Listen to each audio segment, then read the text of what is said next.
Merhaba arkadaşlar, Yap kanalına hoş geldiniz. Bugün Serdar'la birlikte Foley çıkartmaya çalışacağız. Foley sesleri çıkartmaya çalışacağız. Daha önce yapmıştık, tam buradaki linkte bizim Star Wars seslerinin, Star Wars'daki lazer silahının sesini çıkartmaya çalışmıştık. Çok efsane oldu gerçekten. Kesinlikle çok güzel olmuş arkadaşlar. Tam buradan izleyebilirsiniz. Bugün de 3 tane doğadan Foley sesleri çıkartmaya çalışacağız. Foley, bilmeyenler için tekrar hatırlatalım. Foley filmlerde kullanılan ve seslerin daha inandırıcı olması için yapılan çalışma. Daha sonra bunlar filmlere montajlanıyor. Önümüzde Hindistan cevizi, eldiven ve pirinç var. Öncelikle bir at nalı sesi, yani koşan bir at sesi çıkartmaya çalışacağız. Bunu Hindistan ceviziyle yapıyoruz. Ve bir yüzey gerekiyor. Yani böyle bir taş yüzey gerekiyor. Evet, taşta koşan bir at olacak bu. Evet. İstiyorsan sen yap Serdar. Sen daha yapıyorsun. Hatta ben de mikrofonumu çıkartayım bu arada. Bir saniye. Evet. Ondan sonra arkadaşlar bu sesi çıkarttıktan sonra hemen canlandırmasını göreceksin zaten.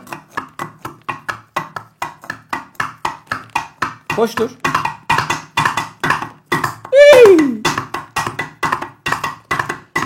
O zaman biz bu sesimi temizliğini alalım ve daha sonra koşan bir atı görelim.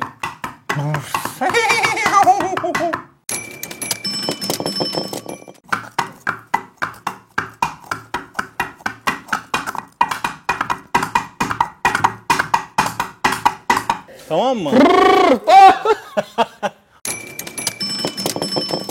İzledik geldik. Sırada güvercin var. Bence iyiydi. Evet, bence de iyiydi. Güvercin sesi çıkartmaya çalışacağız. Bundan çıkacak mı gerçekten? Evet, bu güvercin sesi için deri eldiven gerekiyor bu şekilde. O değil. Hayır. Kanat sesi. Kanat sesi. Güvercinin kanat sesini çıkartacağız. Biliyorum zaten. Şu. Uçtu. Resmen kanat sesi. Biraz deneyeyim. Sen çalışmışsın. Tabii. Evet arkadaşlar, o zaman bir de güvercini izleyelim.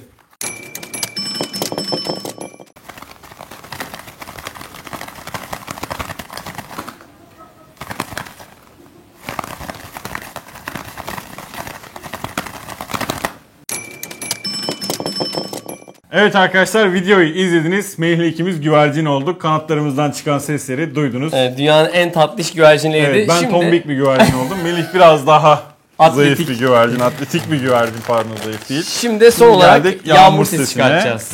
Evet. Bunun için pirinç gerekiyor. Pirinci normal bir kağıda dökeceğiz. Evet, sonra da bir güzel pilav yapıp yiyeceğiz. Yağmurun sesine bak.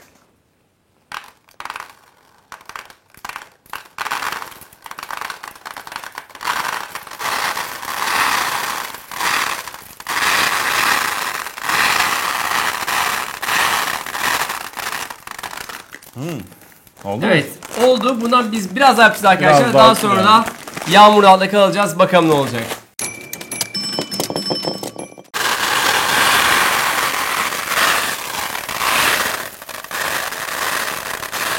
Arkadaş ya, ben sana 1000 kere dedim ya.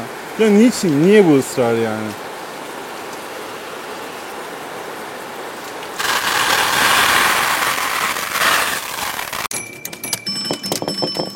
Arkadaşlar gördüğünüz gibi yağmurun da altında kaldık sizin için.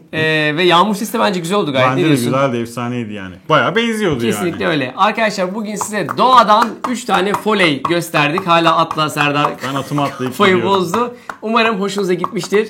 Tam buradaki linki tıklayarak Serdar ve Fırat ne yaptınız? Jelibondan... Evet tamam. Jelibondan bildiğimiz bir insan kafası yaptık. Böyle insan kafası değil de insan yüzü şeklinde bir jelibon yaptık. Çok güzeldi. Gerçek bu. Buradan izleyebilirsiniz. Tam buradan onu izleyin. Arkadaşlar kendinize iyi bakın. Görüşmek üzere. Görüşürüz.